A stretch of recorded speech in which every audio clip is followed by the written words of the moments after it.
तो आज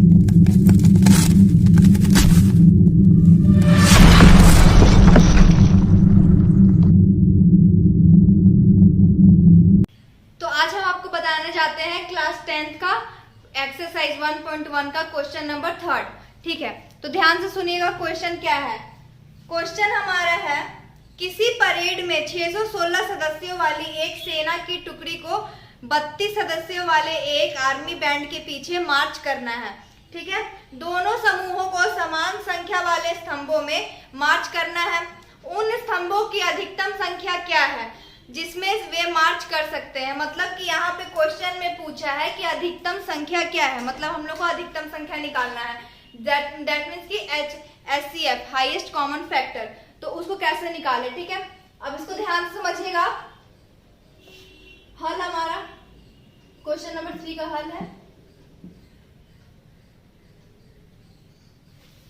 सेना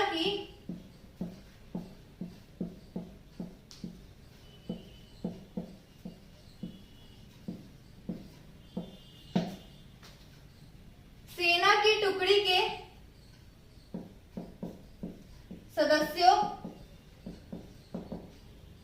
की संख्या। तो सेना की टुकड़ी के सदस्यों की संख्या क्या थी हमारे पास, 616,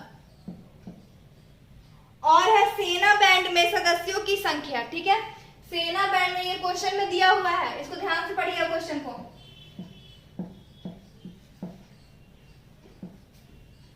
सेना बैंड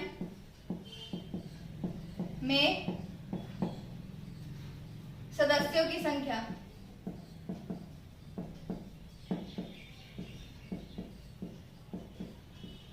क्या है क्वेश्चन में, 32।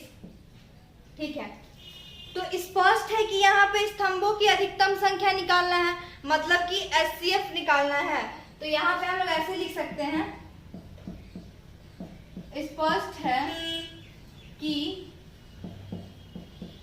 स्तंभों की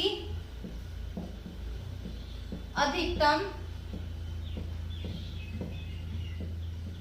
संख्या मतलब HCF निकालना है। तो हमारे पास 2 डिजिट है पहले से ऑलरेडी, 616, 32, मतलब इन दोनों का HCF निकालना है।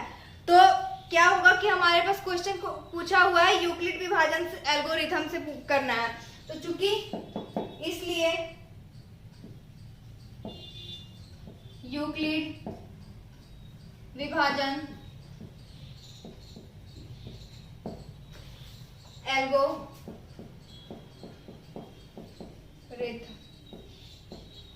एल्गोरिथम से,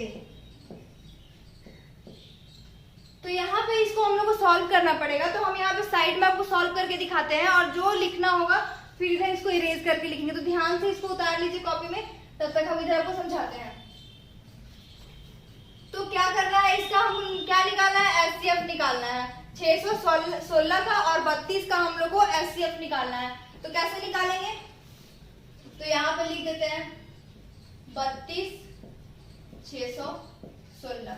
ठीक है, 616 को 32 से हम लोग क्या करते हैं, भाग देते हैं, तो ऐसे निकलेगा 608 ले लेते हैं, कितने बार में, 19 बार में। तो यहाँ हो गया 8। तो हम लोग को पता है दोस्त कि यहाँ पे क्या है, ये B है, ये हमारा A है, ये Q है, और ये है R। तो यहाँ पे हम चरण 1 करके लिखते हैं कि ये क्या है हमारा Q।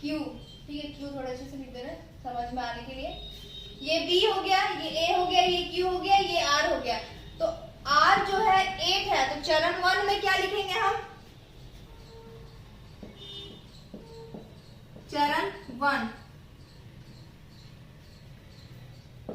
616 equal to 32 Guna B क्या था, 32, फिर क्या है Q। ये फॉर्मूला का फॉर्मूला हमारे ये है, देखते रहिए इसको, A equal to BQ plus R। ठीक है, इस वाले फॉर्मूले पे हम लोग को इसको बैठाना है। ठीक है, ये फॉर्मूला आपने ध्यान दिया होगा कि हमने क्वेश्चन 1 से लेकर 3 तक जितना भी बताया उसमें यही फॉर्मूला बन रहा है, क्योंकि क्वेश्चन में क्या बोला है, क्वेश्चन में बोला है यूक्लिड विभाजन एल्गोरिथम से बनाने के लिए। ठीक है, तो ये फॉर्मूला है, इसको ध्यान में रखें।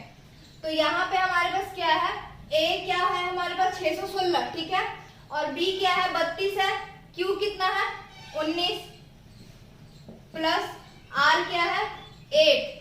तो चूंकि शेषफल जो है हमारा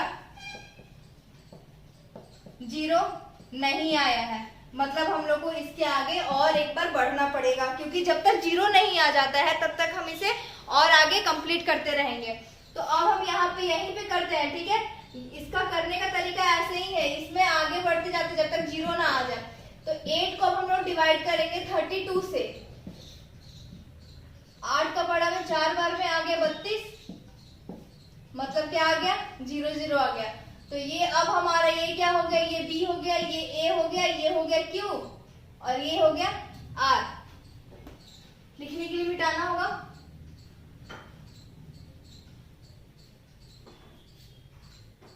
तो चरण 2 करके हम यहाँ पे लिखेंगे